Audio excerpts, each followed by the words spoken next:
Hello everyone, welcome back. तो हमने argument के बारे में ये जाना है, argument of a complex number के बारे में, कि सबसे पहले हम एक रेफरेंस एंगल थीटा निकाल लेते हैं। कैसे निकालते हैं? Tan inverse mod y by mod x.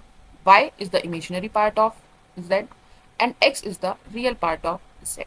तो हमारा थीटा आ जाता है, और जैसे ही हमारे पास थीटा आता है तो हम ये पता करते हैं पहले कि हमारा जो कॉम्प्लेक्स नंबर है वो कौन से क्वाड्रेंट में था, और उस हिसाब से हमारे पास आर्ग्यूमेंट इस रूल के अकॉर्डिंग मिल जाता है। ठीक बात है। लेकिन सपोज हम ऐसा नहीं करना चाहते, हमें ये जो चीज़ है वो याद नहीं हो रही है। ठीक है। हम जनरल मेथड से खुद से सोचकर ये आइडेंटिफाई करना चाहते हैं कि इसका आर्ग्यूमेंट क्या होगा। तो कैसे करेंगे? तो शुरू करते हैं। आज का हमारा पॉइंट है कि हम इस मेथड से रेफरेंस एंगल निकाल के और ये चीज़ याद करके आर्ग्यूमेंट नहीं निकालना चाहते हैं। तो हम आर्ग्यूमेंट कैसे निकाल सकते हैं? तो हमने देखा था कि जो पोलर फॉर्म होती है किसी भी कॉम्प्लेक्स नंबर की, वो कुछ इस तरह से दिखती है। R cos of argument of z plus i sine argument of z, यही होती है। ठीक है। और यहां से हमारे पास क्या आया था? यहां से हमारे पास आया था कि कंपैरिजन करके कि जो x है वो किसके बराबर है? R cos argument of z के बराबर है, और जो y है वो हमारा r sine argument of z के बराबर होगा। ठीक है। यहां से हमें पता चला आर हमेशा पॉजिटिव होता है। आर क्या है? आर होता है मोड जेड, और मोड जेड हमने डिस्कस किया है, master of the concept video आप देख सकते हैं, उसमें हमने ये वाला पूरा तरीका और कॉम्प्लेक्स नंबर बहुत अच्छे से डिस्कस किया है। उसमें हमने बातचीत की है कि जो आर है वो हमेशा क्या होता है? Greater than equals to zero होता है, और ये जीरो तभी होता है जब हमारा जेड इटसेल्फ क्या बन जाए? जीरो ना कॉम्प्लेक्स नंबर बन जाए, मतलब जीरो प्लस जीरो आयोटा बन जाए। ठीक है। तो आर हमेशा क्या होगा? Greater than equals to zero होगा। तो यहां से क्यों बात कर रही हूं मैं इस चीज की? इसलिए बात कर रही हूं कि जो एक्स का साइन होगा, अगर एक्स पॉजिटिव हुआ तो आर तो पॉजिटिव है हमेशा, कोई चेंज नहीं करेगा साइन में। तो हम यहां से बोल पाएंगे कि जो कोस है आर्ग्यूमेंट ऑफ जेड का, वो भी क्या है? पॉजिटिव है। ठीक है। अगर एक्स नेगेटिव हुआ तो हम बोल पाएंगे डायरेक्टली कि कोस ऑफ आर्ग्यूमेंट ऑफ जेड जो है वो आपका नेगेटिव है। क्या है? नेगेटिव है, लेस देन जीरो बोल सकते हैं। बिकॉज एक्स क्या है? प्रोडक्ट है आर का और कोस ऑफ आर्ग्यूमेंट का। अब आर तो हमेशा पॉजिटिव रह रहा है, कोस ऑफ आर्ग्यूमेंट जो साइन लेगा वही साइन एक्स का होगा। अगर हमें दिख रहा है -2 + 3i लिखा हुआ, इसका मतलब हमें क्या दिख रहा है कि जो एक्स है वो क्या है? -2। एक्स क्या है? रियल पार्ट क्या है? -2। क्या है? नेगेटिव। ये नेगेटिव है, इसका मतलब आर तो नेगेटिव हो नहीं सकता। क्या नेगेटिव आया होगा? कोस ऑफ आर्ग्यूमेंट ऑफ जेड हमारा क्या रहा होगा? नेगेटिव रहा होगा, तभी ये नेगेटिव आया है। ठीक है। सिमिलरली y का साइन कौन डिसाइड करेगा? y का साइन डिसाइड करेगा sine of argument of z। इतनी बात क्लियर हुई कि x का sign cos of argument of z decide कर देगा, और y का sign sine of argument of z decide कर देगा। फिर हमने ट्रिग्नोमेट्री में ये देखा था कि जो हमारा फर्स्ट क्वाड्रेंट होता है, 0 से π/2 के बीच में जब हमारा एंगल रहता है, तो हमारी सारी ट्रिग्नोमेट्रिक आइडेंटिटीज क्या रहती है? पॉजिटिव रहती है। सारी ट्रिग्नोमेट्रिक आइडेंटिटीज पॉजिटिव रहती है। साइन पॉजिटिव रहता है, greater than zero, greater than equals to zero. Cos की बात करें वो भी पॉजिटिव रहता है, कोसिकेंट सीकेंट टेन कोट सभी पॉजिटिव रहते हैं। ट्रिग्नोमेट्री में देखा हमने ये।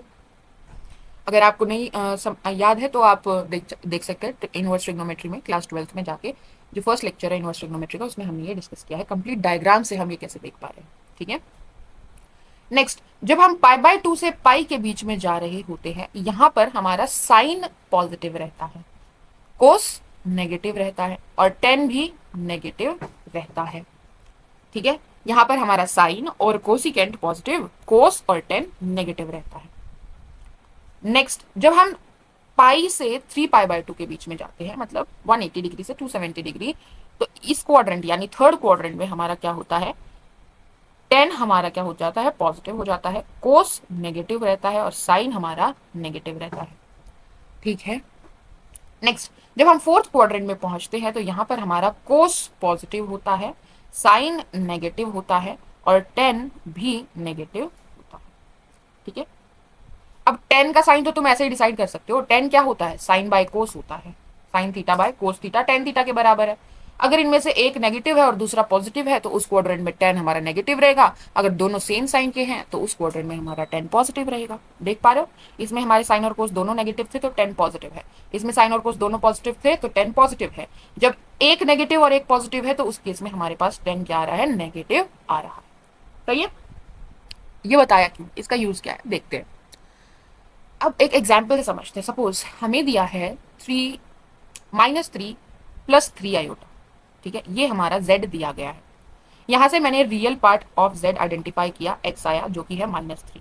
इमेजिनरी पार्ट ऑफ z मैंने आइडेंटिफाई किया, y की वैल्यू जो हमारी क्या है 3। x मेरा नेगेटिव है, मतलब मेरा कोस क्या है, नेगेटिव है। y मेरा पॉजिटिव है, मतलब कि मेरा साइन क्या है, पॉजिटिव है। तो यहां से तुम बता सकते हो कि tan क्या होगा, tan नेगेटिव होगा, tan नेगेटिव होगा। और कौन से क्वाड्रेंट में होगा ये भी बता सकते हो, cos negative, sine positive, tan negative. तो कौन सा क्वाड्रेंट होगा, सेकंड क्वाड्रेंट होगा। और ये चीज तुम यहां से भी देखकर बता सकते हो कि कौन सा क्वाड्रेंट होगा, सेकंड क्वाड्रेंट होगा। ठीक बात है, यहां तक हमारा रियल पार्ट नेगेटिव है और हमारा इमेजिनरी पार्ट पॉजिटिव है। नेक्स्ट हम निकालेंगे tan थीटा। tan थीटा क्या होगा, sine theta by cos theta. ठीक है, यहां पर साइन थीटा की वैल्यू क्या निकली थी, ऊपर देखो साइन थीटा किसके बराबर आ जाएगा, साइन थीटा आ जाएगा हमारे पास, मतलब sine of argument of z किसके बराबर आ जाएगा, y/r के बराबर आ जाएगा। और हमारा कोस ऑफ आर्ग्यूमेंट ऑफ z किसके बराबर आ जाएगा, x/r के बराबर आ जाएगा। और r से r हमारा कैंसिल हो जाएगा, तो क्या आ जाएगा यहाँ पर, y/x के बराबर आ जाएगा। ठीक है, तो tan थीटा किसके बराबर आ जाएगा, y/x के बराबर आ जाएगा। अब हम यहाँ पर जो y और x की वैल्यू है वो विद साइन रखेंगे, जो है ना वैल्यू वही रखेंगे, मॉड्यूलस नहीं लेंगे। तो y की वैल्यू 3 है, x की वैल्यू -3 है। तो हमारे पास क्या आ गया कि tan थीटा किसके बराबर है, -1 के बराबर है। tan थीटा किसके बराबर आ रहा है, -1 के बराबर आ रहा है। अब यहां पर तुम्हें ये देखना होगा ट्रिग्नोमेट्री से कि वो कौन सा एंगल है जहां पर tan 1 वैल्यू लेगा। कौन सा एंगल है, π/4 है। और tan नेगेटिव होना चाहिए, नेगेटिव होना चाहिए मतलब कहाँ होना चाहिए, सेकंड क्वाड्रेंट में होना चाहिए, या फिर कौन से क्वाड्रेंट में होना चाहिए, फोर्थ क्वाड्रेंट में होना चाहिए। ठीक है, यहां से तुम क्या बोल सकते हो कि tan की वैल्यू क्या आ रही है, नेगेटिव आ रही है। इसका मतलब कौन सा होगा, या तो सेकंड क्वाड्रेंट होगा या फिर आपका फोर्थ क्वाड्रेंट होगा। लेकिन यहां पर जब हमने देखा कि कोस हमारा नेगेटिव है, साइन हमारा पॉजिटिव है, तो ये फोर्थ क्वाड्रेंट में तो होता नहीं, फोर्थ क्वाड्रेंट में तो कोस पॉजिटिव होता है, मतलब हमारा सेकंड क्वाड्रेंट में होगा। यहां से हमारा क्वाड्रेंट डिसाइड हो गया। अब tan थीटा किसके बराबर है, -tan π/4 के बराबर है। ठीक है, अब इस माइनस को मुझे अंदर लेकर जाना है, क्योंकि इक्वेट करेंगे ना, माइनस को कहाँ लेकर जाना है, अंदर लेकर जाना है। और एंगल कहाँ लाई कर रहा है, सेकंड क्वाड्रेंट में लाई कर रहा है। तो इसको मैं पाई -π/4 कर सकती हूँ। tan ऑफ पाई -π/4 की वैल्यू क्या आएगी बताओ, पाई में no change, tan as it is रहेगा, tan π/4 हो जाएगा। और पाई माइनस tan क्या होता है, सेकंड क्वाड्रेंट में नेगेटिव होता है, तो -tan π/4। सो -tan π/4 जो है आपका वो इसके बराबर आ जाएगा। इतनी बात समझ आई आपकी, समझ आई। सिंपल जो ट्रिग्नोमेट्री में तुम यूज करते होगे एक्स और वाई की वैल्यू निकालने के लिए, वो वही यूज किया है। सही बात है? तो यहां से हमारे पास क्या आ गया कि tan थीटा किसके बराबर आ गया, tan 3π/4 के बराबर आ गया। ठीक है, तो यहां से आपका आर्ग्यूमेंट क्या आ जाएगा, आपका आर्ग्यूमेंट आ जाएगा थीटा इज इक्वल्स टू 3π/4।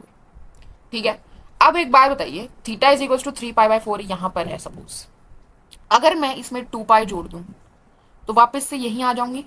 ठीक है, तो 2π प्लस करके वो भी इसी एंगल को रिप्रेजेंट कर रहा होगा, इसी पोजीशन को रिप्रेजेंट कर रहा होगा।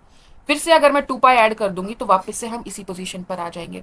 लेकिन डिपेंड कहाँ करेगा कि आपका जो वही इंटरवल की लेंथ क्या दी है, कि आर्ग्यूमेंट आपका कहाँ से कहाँ लाई कर रहा है, उस हिसाब से आपको आंसर देना है। जो उस आर्ग्यूमेंट की गिवन जो लेंथ है उसमें लाई कर रहा है, वही आपका जो होगा पॉसिबल आर्ग्यूमेंट हो जाएगा उस केस में। अगर ये रेंज दी है तो आपका 3π/4 ही आएगा। अगर आपको बोला है 0 से 2π के बीच में तो भी आपका यही काम कर जाएगा। अगर आपको बोल दिया है कि भाई मुझे तो 2π से बड़ा चाहिए, 2π से लेकर 4π के बीच में वैल्यू चाहिए, तो आपको 3π/4 प्लस 2π करना पड़ेगा। अब जो एंगल आएगा वो इसका क्या बनेगा, आर्ग्यूमेंट बनेगा। ठीक है, तो उस रेंज पर भी आपकी चीजें डिपेंड करेंगी। अब यहाँ पर तुमने ऑब्जर्व किया, जो काम हम बाद में करते हैं, थीटा निकालते हैं और उसके बाद हम पाई माइनस थीटा करते हैं, वो एक्चुअली क्यों हो रहा है, क्योंकि यहाँ पर माइनस टाइम्स tan π/4 आ रहा था। और tan क्या है, नेगेटिव। नेगेटिव कहाँ होता है, सेकंड क्वाड्रेंट में होता है, फोर्थ क्वाड्रेंट में भी होता है। लेकिन फिर हमने कहाँ देखा, ये देखा कि रियल और इमेजिनरी पार्ट क्या है, नेगेटिव है कि पॉजिटिव है, कोस और साइन का क्या साइन है। ठीक है, कोस और साइन पॉजिटिव है कि नेगेटिव है, उस हिसाब से हमने डिसाइड किया कि सेकंड क्वाड्रेंट ही पॉसिबल है इसके लिए। तो ठीक है, तो वो हमने ये देखो यहाँ पर किया है। समझ आया? तो सेम चीज हम ऐसे भी देख सकते थे। Just another view point. अगर हमारे पास सपोज ऐसा दिया गया है -1 माइनस आई, तो तुम देखकर बता सकते हो थर्ड क्वाड्रेंट है, तो तुम थीटा निकाल लोगे सीधा, ten inverse mode imaginary part by mode real part, तो ये आ जाएगा थीटा आपका π/4 आ जाएगा। थर्ड क्वाड्रेंट है तो माइनस पाई प्लस π/4 आपका आंसर आ जाएगा। इजीली हो जाता है इसी मेथड से, तो इसलिए हम इसको फॉलो करते हैं। बाकी आप ये पूरा प्रोसेस भी यहाँ पर लगा सकते हैं। आपका रियल पार्ट क्या है, रियल ऑफ जेड यहाँ पर -1 है, ये किसका साइन डिसाइड करेगा, कोस का। कोस क्या है, नेगेटिव है क्योंकि -1 है, राइट। इमेजिनरी पार्ट क्या है, इमेजिनरी ऑफ जेड यहाँ से क्या आ रहा है, -1 आ रहा है, मतलब साइन भी क्या है, नेगेटिव है। मतलब वो क्वाड्रेंट जिसमें कोस भी नेगेटिव है और साइन भी नेगेटिव है, कौन सा है, थर्ड क्वाड्रेंट है। कौन सा क्वाड्रेंट होता है, थर्ड क्वाड्रेंट होता है। अब यहाँ से टेन थीटा की अगर हम बात करें तो वो क्या आ जाएगा, y/x, तो यानी -1/-1 क्या आ जाएगा, 1 आ जाएगा। टेन थीटा क्या आ जाएगा, 1 आ जाएगा। इसको हम 10π/4 बोल देंगे, ठीक है। लेकिन अगर मैंने थीटा π/4 के बराबर रख दी थी तो फर्स्ट क्वाड्रेंट में, लेकिन हमने क्या ऊपर देखा था, ये कहाँ आना चाहिए, ये थर्ड क्वाड्रेंट में आना चाहिए। तो क्या करना पड़ेगा, थर्ड क्वाड्रेंट में तो ये नहीं है, थर्ड क्वाड्रेंट में कैसे लाएं इसको, बताओ क्या करते हैं। थर्ड क्वाड्रेंट में आपका आ जाएगा, इसको हम इसके बराबर रख सकते हैं 10π + π/4। पाई में no change, 10 angle as it is, pi plus 10 क्या होता है, पॉजिटिव। तो ये हमारा इसके बराबर हो जाएगा। यहाँ से हमारे पास थीटा की वैल्यू क्या आ जाएगी, पाई + π/4 दैट इज 5π/4 आपका थीटा आ जाएगा। लेकिन आप ये कब बोल सकते हो आर्ग्यूमेंट ये होगा, ये आप आर्ग्यूमेंट तब बोल पाओगे -1 माइनस आयोटा का, जब आपकी जो रेंज होगी आर्ग्यूमेंट की वो क्या दी होगी, 0 से लेकर 2π दी होगी। अगर ऐसा नहीं किया गया है, आपको अगर रेंज -π से π के बीच में दी गई है, तो ये तो इसके बीच में ला ही नहीं कर रहा, तो ये आपका पॉसिबल आर्ग्यूमेंट नहीं हो पाएगा। पॉसिबल आर्ग्यूमेंट आपको कैसे निकालना पड़ेगा, या तो 2π ऐड करके या फिर -2π करके। तो अगर इसमें से मैं -2π कर दूं तो क्या आ जाएगा मेरे पास, 4 दूनी 8 -8π + 5π, तो क्या आ जाएगा, -3π/4 आ जाएगा। ठीक है, समझ आया बात। तो सेम ही चीज कर रहे हैं, कुछ नया नहीं कर रहे हैं, बट डिफरेंट वे है, इस एस्पेक्ट से भी आप इसको देख सकते हैं। ओके, मान लेते हैं हमारा फोर्थ क्वाड्रेंट का कोई मान लेते हैं -1 नहीं 1 माइनस आयोटा। अगर आपको इसका पूछ ले तो यहाँ से हम क्या देख पा रहे हैं कि हमारा कोस पॉजिटिव होना चाहिए और साइन हमारा क्या होना चाहिए, नेगेटिव। कौन सा क्वाड्रेंट है ऐसा जहाँ पर कोस पॉजिटिव है और साइन नेगेटिव है, फोर्थ क्वाड्रेंट है ऐसा।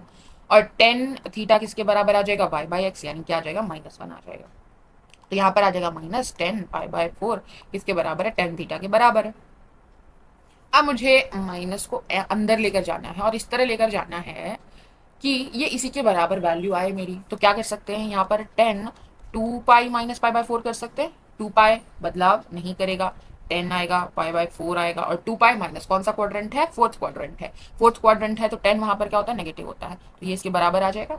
ठीक है, तो यहाँ से हमारे पास क्या आ जाएगा, थीटा आ जाएगा 2π - π/4, यानी कि 4 2 जा 8 - 7 π/4 आपका आ जाएगा। ये कब परमिटेड होगा, परमिटेड आर्ग्यूमेंट बन सकता है जब 0 से लेकर 2π आपकी रेंज दी गई हो। ठीक है, अगर वैसा नहीं किया गया है तो आपको क्या करना पड़ेगा, +2π या -2π करके आपको गिवन रेंज में ले जाना पड़ेगा। -2π कर देंगे अगर इसमें से, तो हमारे पास क्या आ जाएगा, 4 2 जा 8, माइनस का 8 है और प्लस का 7, तो -π/4। ये कौन सी में चला जाएगा, अगर आपकी रेंज -π से π दी है तो उसमें आपका ये आ जाएगा आर्ग्यूमेंट इसका। 2π करने से, 2π ही ऐड या माइनस क्यों कर रहे हैं, क्योंकि 2π करने से हम पूरा सर्कल घूम लेंगे और वापस से उसी एंगल पर आ जाएंगे, इसलिए 2π ऐड और माइनस करके मैं उस रेंज में ले जाने की कोशिश कर रही हूँ जिसमें आपका आर्गुमेंट दिया गया है। क्लियर है, तो आप ऐसे भी इसे सोच सकते हैं, सोचने का जस्ट एक तरीका। ओके, अगर आपको कॉम्प्लेक्स का पूरी वीडियो देखना है, कॉम्प्लेक्स नंबर कि कैसे हम आर्ग्यूमेंट, मॉड्यूलस, कॉन्जुगेट और उनकी प्रॉपर्टीज़ के बारे में, तो आप मास्टर द कॉन्सेप्ट सीरीज देख सकते हैं। और हमने एनडीए के प्रीवियस ईयर क्वेश्चन भी कॉम्प्लेक्स नंबर पर डिस्कस किए हैं, तो आप एनडीए प्रैक्टिस क्वेश्चंस में जाकर वो भी चेक कर सकते हैं। आज के लिए इतना ही, मिलते हैं आपसे अगली वीडियो में, गुड बाय।